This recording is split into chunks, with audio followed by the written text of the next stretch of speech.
ഇതാ പറഞ്ഞേ ഞാൻ ഈ കളിക്കില്ലാന്ന്. ആരേലും അറിഞ്ഞിരുന്നോ ഇതൊരു സ്പോയിലർ ആയിരിക്കുന്ന്?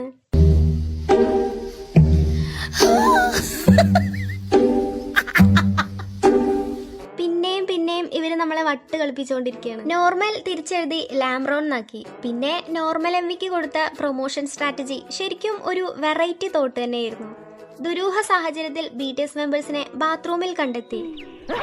ആഹാ, നല്ല തല്ലിപ്പൊളി ഹെഡ്ലൈൻ. എന്നാലും അവരെന്തിനായിരിക്കും ബാത്റൂമിൽ പോയത്? അതും നട്ടപ്പാതിരക്ക്. ബാത്റൂമിൽ എന്തിനാ പോണേ? ഒന്നും രണ്ടും സാധിക്കാൻ അല്ലാണ്ട് എന്തിന്? എന്തൊക്കെ അറിയണം.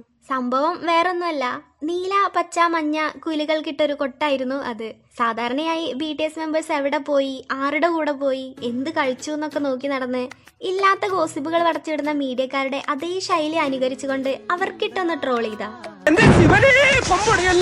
തങ്ങളെ വളഞ്ഞു നിൽക്കുന്ന ക്യാമറ കണ്ണുകൾക്കും ഗോസിപ്പുകൾക്കും തങ്ങൾ അത്ര വിലയെ കൽപ്പിക്കുന്നുള്ളൂ എന്ന് വളരെ മാന്യമായി പറഞ്ഞു വെച്ചു. ഈ പത്രക്കാരുടെയും മാധ്യമങ്ങളുടെയും നിരന്തരമായിട്ടുള്ള കടന്നുകയറ്റങ്ങൾ കാരണം തങ്ങൾ അനുഭവിക്കുന്ന വലിയ മാനസിക സമ്മർദ്ദങ്ങളെയാണ് അവരിതിലൂടെ തുറന്നു കാട്ടുന്നത്. പിന്നീട് വന്ന നോർമൽ MV ടീസറിലും ഇതേ ആശയം തന്നെയായിരുന്നു.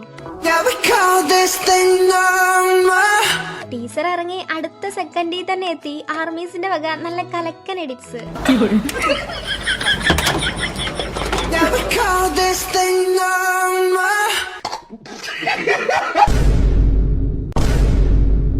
ഈ നംജോടി എന്താ ഈ കാണിക്കണേ? അങ്ങോട്ട് വരും ഇങ്ങോട്ട് വരും, അങ്ങോട്ട് വരും ഇങ്ങോട്ട് വരും, അങ്ങോട്ട് വരും ഇങ്ങോട്ട് വരും. പക്ഷേ ഇതിൽ ഞാൻ ഒട്ടും പ്രതീക്ഷിക്കാത്തൊരു കാര്യമായിരുന്നു ഈ ഒരു കാമിയോന്റെ എൻട്രി.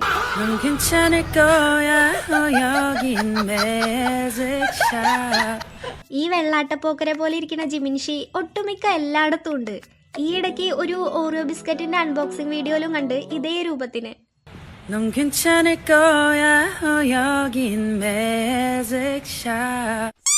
എത്ര ഗൗരവമുള്ള ഒരു വിഷയത്തെ കുറിച്ചാണ് BTS നോർമൽ സോങ്ങിലൂടെ പറയുന്നത്. അതിനനുസരിച്ച് വളരെ ആലോചിച്ചെടുത്ത് ദീർഘവീക്ഷണത്തോടെ ഒരു ടീസറും പുറത്തിറക്കി. എന്ത് കാര്യം? എത്ര ഗൗരവമുള്ള സോഷ്യൽ മെസ്സേജ് തരാൻ നോക്കിയാലും അതിനെ എങ്ങനെ വലിച്ചൊട്ടിക്കാന്നാണ് ആർമീസ് ചിന്തിക്കുന്നത്. ടീസറിലെ ആ ഒരൊറ്റ ഫ്രെയിം വെച്ച് എന്തെല്ലാം ചെയ്യാൻ പറ്റുമോ അതെല്ലാം ചെയ്തു വെച്ചിട്ടുണ്ട്.